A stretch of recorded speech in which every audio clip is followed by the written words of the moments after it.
Hi, Sue Franks here from Sue Franks Field to Ride. Okay, today, rainy day, not much I can do, apart from your normal stuff with your horses in your house, but nothing on their backs. So, what are we going to talk about today? Today I'm going to talk about the way we are if we achieve a lot. If we want to be a high achiever with our horse, what have we got to do? What have we got to change? How have we got to move forward? So, and now being a high achiever with your horse, just let me clarify this. I don't mean you've got to go out and win 500 buckles. That would be nice. I'm not talking about the person who's a champion everywhere. Maybe your definition of being a high achiever is just that you ride 4 or 5 times a week, maybe a little bit more, and you get on with your horse and you enjoy your ride. It's not a ride that's upsetting you. It's a ride that you're feeling good about, and the horse is doing what you ask. Maybe that's your definition of being a high achiever. Maybe definition is you do want to be the person who's in the lineup with the blue ribbon, the buckles and the garland. That again, the same goals will get us there. Oh, did I say goals? That could be the beginning of being a high achiever. So what do you want? Let's get this down on paper. Sit down, write down your goals. Get down exactly what you want. And we'll go into that later on. We all know, write your goals in the positive and whatever. So, goals are a dream with a timeline. Put a date on them. When do you want to achieve them by? Make them achievable. So we've got our goals. What are we going to do now? So now we've got our goals. We're going to have to work on habits. You're going to need to have some good habits. So to have good habits, you're going to need self-discipline. Self-discipline is wonderful. Self-discipline is where we move forward and get those habits. Self-discipline makes us feel good about ourselves at the end of the day. Self-discipline moves you forward. And when you've got that self-discipline, then you have rituals. Now, rituals doesn't mean that you're OCD with your horse, and maybe you are. I like my latigo tied a certain way. I like my reins folded a certain way. When my bridles are hung up, I like things done a certain way. I think that's habit. And my rituals, if I do things the same way, I know I get the same outcome.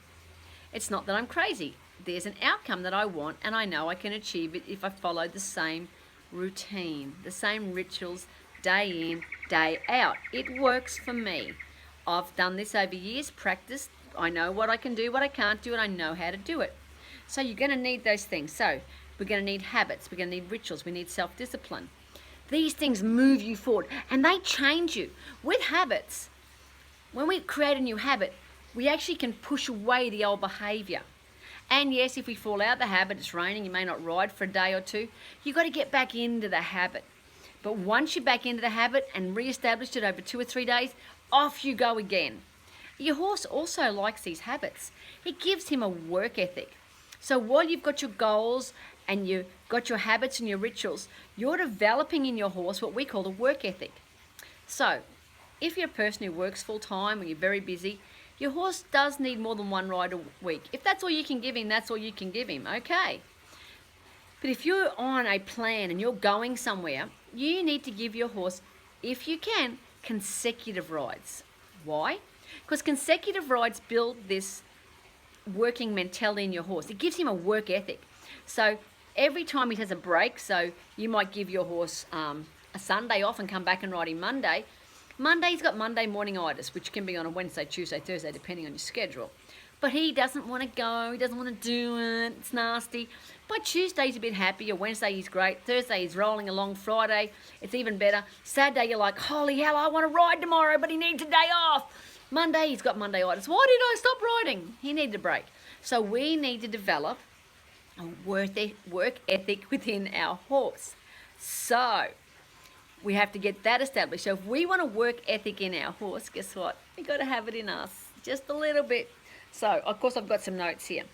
So what we have to remember is we can have great ideas to help ourselves with our rituals and move us forward. But if you have a great idea and there's no action behind it, nothing's going to happen. So write down your good ideas and what action steps you can take to move you forward. How's that? If we want to be winners, even if it's just a winner in our own paddock, if we want to move forward and we want to achieve things with our horse and become the high achievers with the goals that we've set out for ourselves, we actually have to have this game plan. We have to have these ideas and move ourselves forward. My best advice is find a mentor. Find someone who's done it before you. Find someone who's good with whatever you want to be good at. and ask them how they did it. They're going to love telling you. I've said it before. I'm a riding coach. I love coaching people. There's other people like me out there that they love coaching. So I hope this little talk has helped somebody. I hope you feel invigorated and you can't wait to get out and ride. Remember, ride with a smile, and I'll catch you on the flip side. Bye for now.